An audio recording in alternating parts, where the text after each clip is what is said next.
It was sort of like live therapy, and I think for the musicians and for the audience.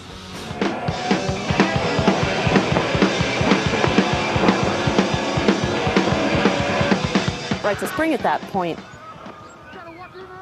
threw it all in. I mean, as Rites of Spring were prone to do, there was nothing left. When they left the stage, they were broken, all the instruments were broken, all the mics were broken. It suddenly, it brought the level up. It brought the emotional involvement and engagement up. The distinctive part of Rites of Spring was Guy's lyrics. He came out of the blue with those lyrics, and I remember listening to. We went in to record the demo, and the first song he sang was "End on End," and by the end of that, you know, I mean, I was shocked because he had never sung in practice.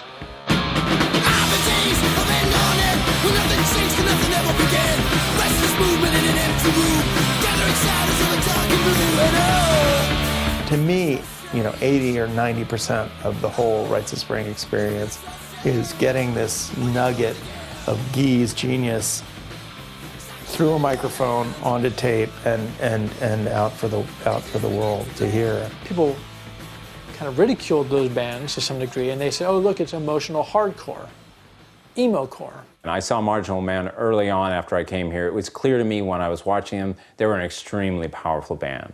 And in a way, you can also see Marginal Man as proto-emo, if you want to use that.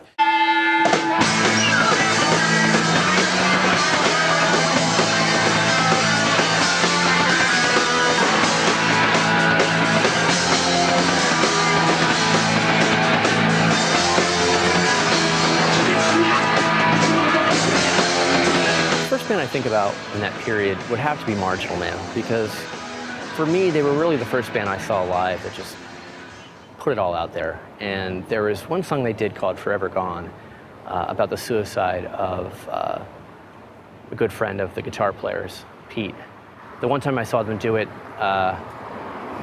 they couldn't finish the song. Pete just collapsed, and that was the end of the set. And that was a really powerful, you know, moment for me, because I realized, like, this is not a joke.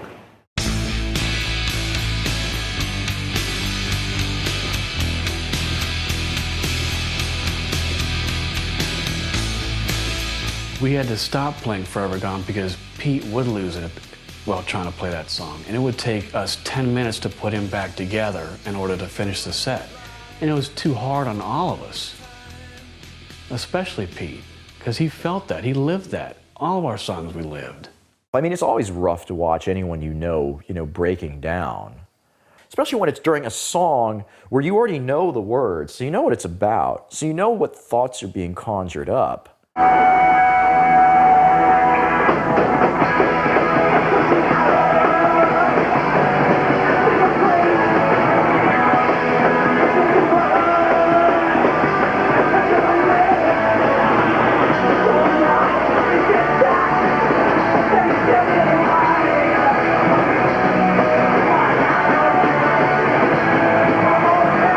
It was a release.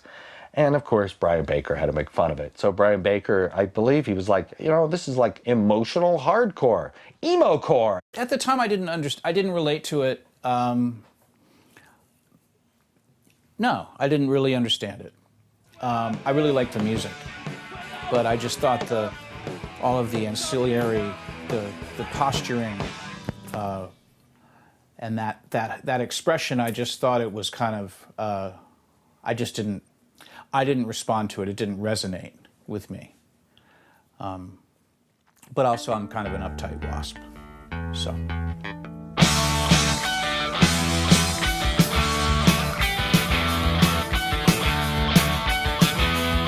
It wasn't a genre back then. It wasn't considered a genre. It wasn't even considered the birth of a genre back then. It was just something that somebody had said sort of in a derogatory way about a band that we were in that was emotionally, you know, exposed on stage pretty often. Emo. I think the first time I heard someone call it emo was like at an Embrace show where Ian was talking about it. Like, some people call it emo or whatever he said, and I was like, emo? What is that? Emo core must be the stupidest fucking thing I've ever heard in my entire life. Well, come on, man. But just in case you're wondering, I read in my Thrasher the other day that in fact, what my band, along with other bands in the city, was playing was emo core.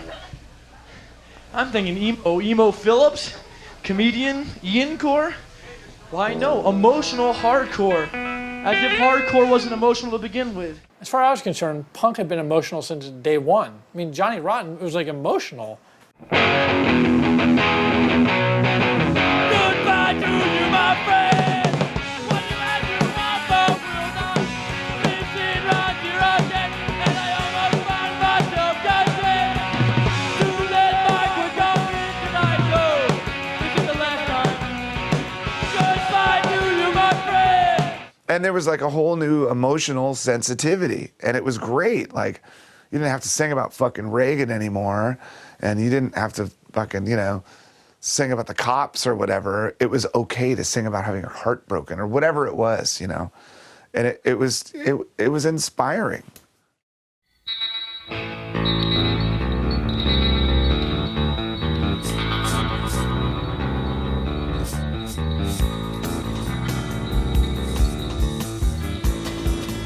I was very happy when things got political. People started growing up a little bit, and the apartheid percussion protests were definitely the first stage of that.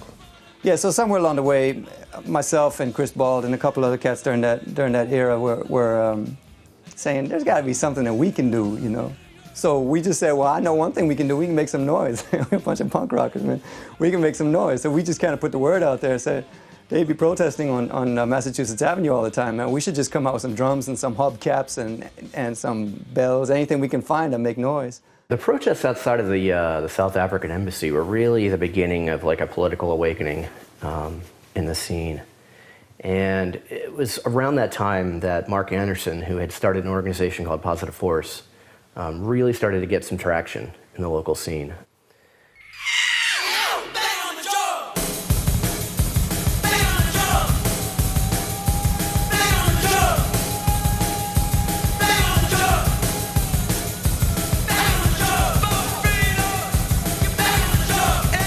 Positive Force was actually a really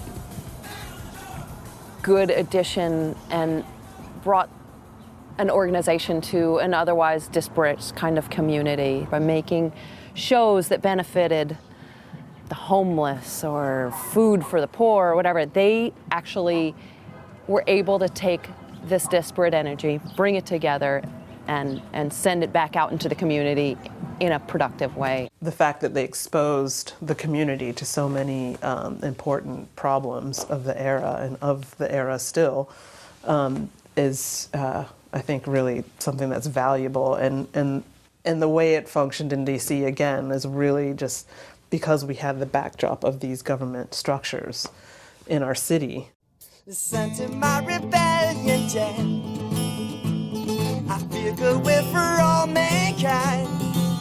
And Mark was really committed, he was really passionate. You had to give him credit. He would get up on stage before every Positive Force benefit.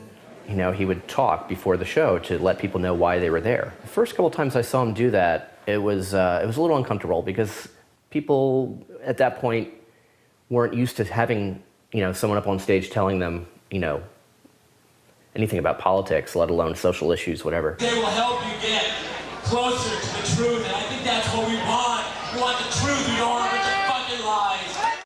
And so it became a large number of the shows were Positive Force shows. And it was, on the political side, that was both good because there was some cool stuff happening and there was some good information.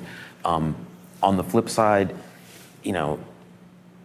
sometimes I think that the information took center stage over the shows.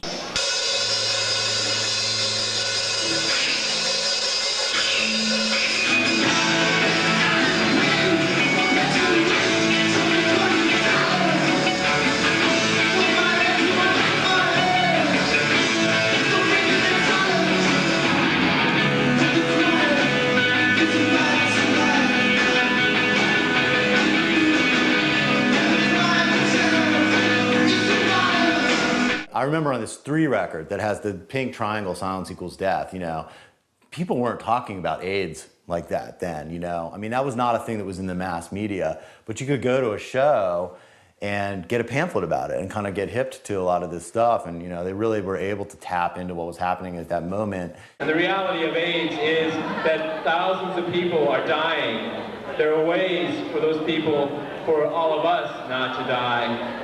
One of them is to start taking the whole thing very seriously. Not all clubs allowed you to do all ages shows, and they put on shows at least once a month, it seemed like. So it was a place where a lot of people could play. But I think it maybe became a little too codified. I sometimes felt like the political nature of shows, for me, did sometimes become kind of feeling a bit constricting. You know, I didn't understand why our band, just because we were a DC band, needed to be associated with something that, you know, we didn't sign up for.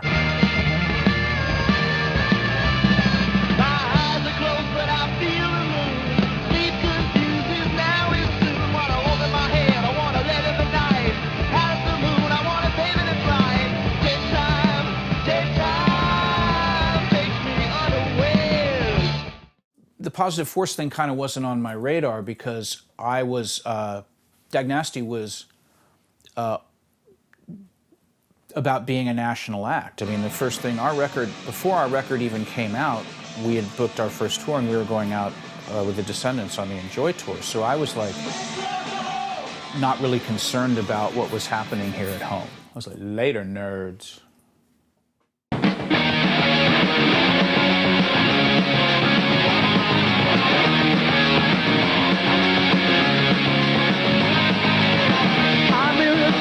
And I'm irrational. It's irreversible. What are you gonna do? I just didn't know why, you know, we had to go back to the 60s and have it be a movement for something, for good causes. You know,